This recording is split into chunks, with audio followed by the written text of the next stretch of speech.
have this wonderful gift of the understanding of statistics. At the same time, it's a curse because now you understand statistics more than most Americans who are making media. Apologies, sorry, trying to suffer through that. How we doing? You guys all right? Week 9? I'm working on about 3 hours of sleep. I apologize for any slurred speech, apparent intoxication.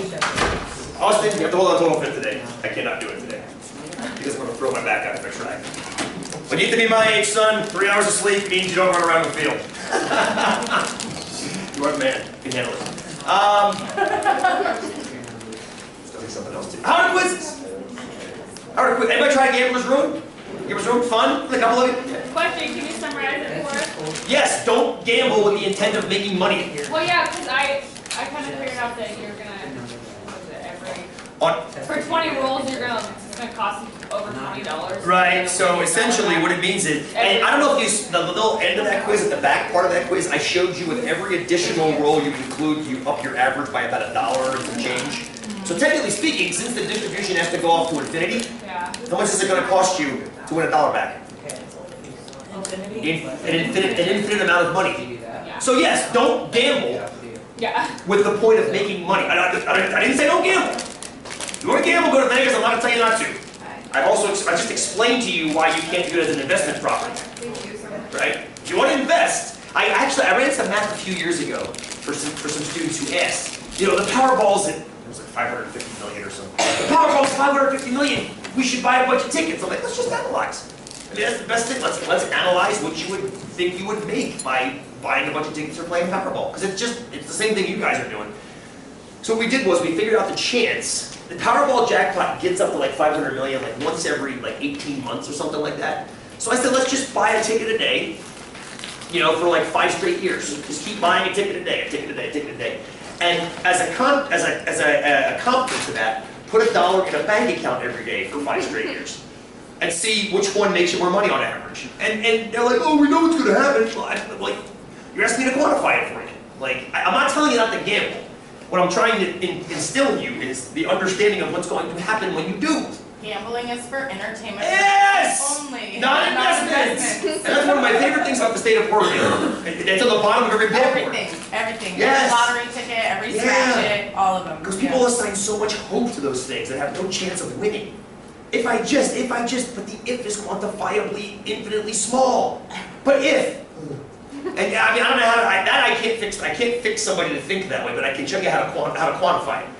105. I got them playing craps on Monday with Starbursts. I give them all 10 stars. Some of you guys have me 105. Who has that? No, not here today, right now. Very few people move on from 105 to 243. I think I scare them off. But I give them all 10 Starbursts and they play craps. On average, they end up with 5.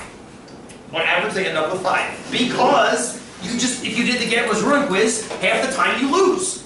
That's how craps is set up. Just under half the time you win. Vegas is genius. It's a genius place full of genius mathematics that is designed to take your money away from you. It's designed to make change for $1 in a very special way, giving you back less than half of what you give it, for the exchange of the time you get to spend in the casinos, where FYI you can still smoke prodigiously. That's one thing I can't. I'm walking through Vegas, it's like, my God, it smells like players did 5 years ago. Just incredible how much smoke is in those places. So, I wonder if they don't outlaw smoking down there because it would do to business. Probably. Probably. I think that soon they'll have like non-smoking casinos areas, and even areas. smoking casinos. Yeah, that was one of the big theories with Oregon. Top level only, sure. Something like that. Does smoke always rise? I think so. Cigarette smoke too? Yeah, they have those ventilation systems. Yeah, so. it's ventilated all.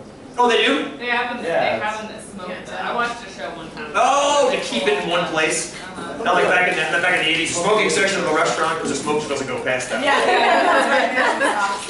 It's totally awesome. The 80s were great. In so many ways, hard out than smoking. So anyway, Gambler's Room, what other quizzes were out there this week? How many were out there? 3?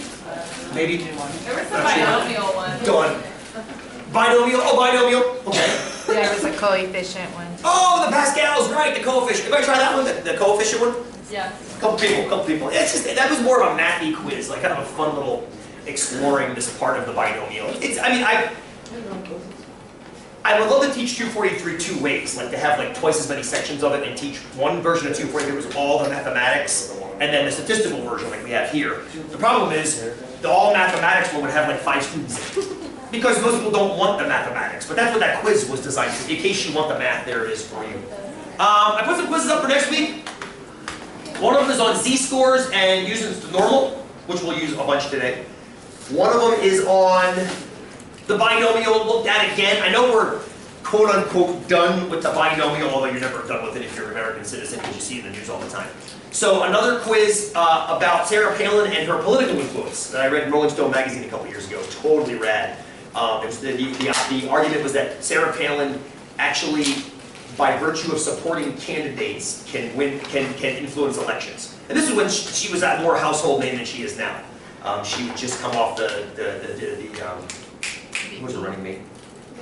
McCain, thank you, John McCain. Just come off of that kind of, well, that's the wrong word, just. Politically just come off that. A couple of years ago, she was still pulling influence. She had a reality show on the last video. I want to skin a grizzly with my teeth, you know, that kind of thing. So the idea was she had political influence. And I said, okay, let's see if we can measure that. Because Rolling Stone didn't, surprise. They just put a bunch of data up. And I'm like, oh, they gave me data. We can analyze it. You know, did she or didn't she? Ha, that sounds binomial. That sounds and that's what the quiz is all about, is how you apply the binomial idea to whether or not Sarah Palin has political influence. So that's the kind of thing that, A, drives me nuts, because people make claims all the time without substantiation. But B, it gives you the tools to argue it. But C, then you also have to have the wherewithal to stick to your guns and keep bringing the data forward and being like, think about it this way, think about it this way, think about it this way. Because you got to realize in your lives how many decisions are made without even consulting data, let alone analyzing it. So that's what today's all about too. That's what every day's been about, in case you haven't noticed. But pretty much everything is about how to use data to come to some kind of a conclusion or a decision. So let's get back into it. Let's get back into it. I got a question. It's an IQ question. Adult IQ. We're going to start with IQ. We're going to go to Michael Phelps and Mark Spitz. And human pregnancy. And if you have time, speeding in Portland. But if you don't have time, I'll send you home with it. I made it a quiz, so you can send it home with you if you want to finish it and then bring it back on Tuesday. So, adult IQ. I think we mentioned this last class. It's bell-shaped. You guys figured out these parameters too, didn't you? Yes, you did. You figured out the average was 100. You know why now, which is kind of fun. You also figured out the standard deviation was 15, which is also, I was wicked proud of you guys for that, because you have to do something similar on your exam. You have to figure out the average and standard deviation of the heights of 6-year-old kids, 6-year-old boys, because of the Tower of Terror ride. So that's all part of what you did on Tuesday, so yay. So, I think I also asked you back in the day, have you ever called your friends a moron, an idiot, or an imbecile? Because those are IQ levels. Well, the new IQ levels are, I shouldn't say the new, the accepted IQ levels are a little bit more pleasant. Dull. Normal. Dull. Normal. Which means you have, now this is normal, not used in the statistical sense. But they mean normal as 100. Like that's average. So dull average. Think of it that way, dull average. So what percent of people walking around have an IQ between 80 and 90? Gut feelings? The majority of people? The majority of people? Okay, I like that. Majority, most people are dull. I like that, that's pretty good. Any other thoughts? Give me a percentage. So 50%? Yeah, I would 50%. say 50%. Other percentages? 99%? Give me a number. 25. 25%, quarter. 1 in 4. 1 in 4, 1 in 2. 33. 33, 1 in 3. Love it. Other guesses, other guts? Let's try to quantify this as much as we can. We know certain things. I know. I can do it today. Me too. With you. So we know this. We know that. So we know for a fact we've got a bell curve that has 100 in the middle of it. We know that. Now we spent no time with this curve on Tuesday. The curve we spent time with on Tuesday had a 0 in the middle of it, yes? That's why it was called what normal? Standard normal. Good. And the beautiful part, and you'll learn about why momentarily, any bell curve can be moved around, transformed mathematically, legally, I'll talk more about that later, so that this average will become that average. So you can do good mathematical manipulations, algebraic manipulations. You don't have to. It's already done for you. take care of that for you too. So, and the curve that we dealt with on, it's still shaped like a bell, went up 1 and 2 and went down to -1 and -2, and we knew all kinds of things about these numbers, right? What percent? 95. What percent? Ish, or what fraction? Good, 2/3, 95. What percent, Austin? 50. If I cut the curve in half, what percent am I? Gotta put that one down. So the beautiful thing is you can then take those standard deviation numbers and bring them up to the IQ curve. So if the IQ has a standard deviation of 15 percentage points, then one standard deviation up from 100 is 115.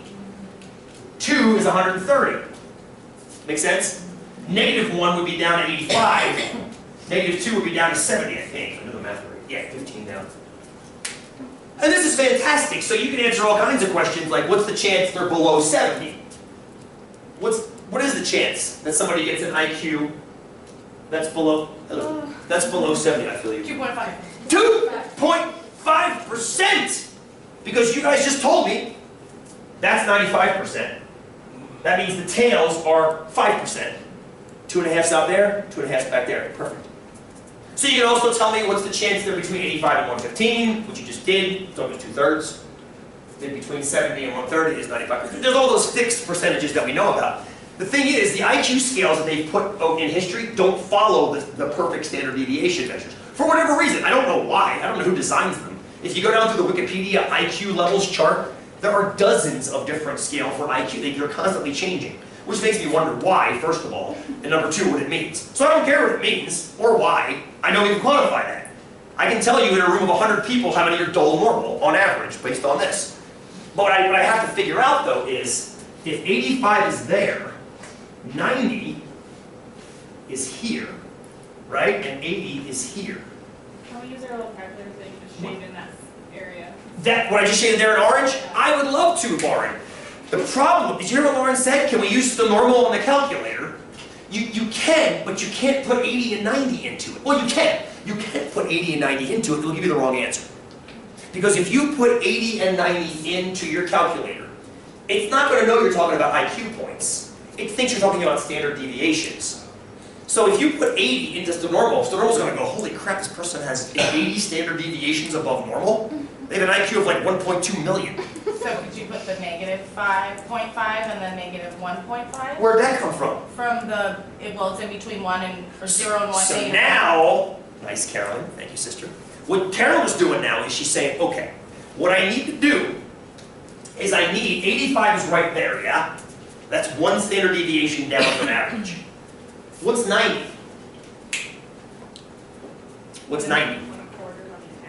Okay, this is good. I've heard of, it's like a half or a quarter, or, see, the question is, what is it if I needed precision? A half and a quarter are good estimates. It's a third. It's 2/3 down from average, 1/3 up from 85, depending on how you want to look at it. Yes, where'd you get 2/3 from, Susan? Well, it's a 15-point deviation. So what Susan just said is, this is 15 points. 90 is 10 points down. 10 points out of 15 is 2/3 of the way down from average. So negative 2/3. So its z-score would be -2/3 now, wouldn't it? Its z-score would be -2/3. How about this one over here? -1 1/3. Thank you, sister. This guy down here is 20 points down. That's through one standard deviation and then 1/3 of the way more. So this z-score right here is going to be -4/3 or -1 1/3. I love both of those. That's what you can put into Stonormal. That's what you can put into Stonormal. Because now you can actually run those fractions and they are standard deviation measures. Yes, 80 to 90 are the IQ scales, but you have to get down from that scale into this scale in order to run it. Is everybody running? Let's run it together. Is it forwards or backwards? Oh, I heard a vote for each. I love this dissension among the ranks.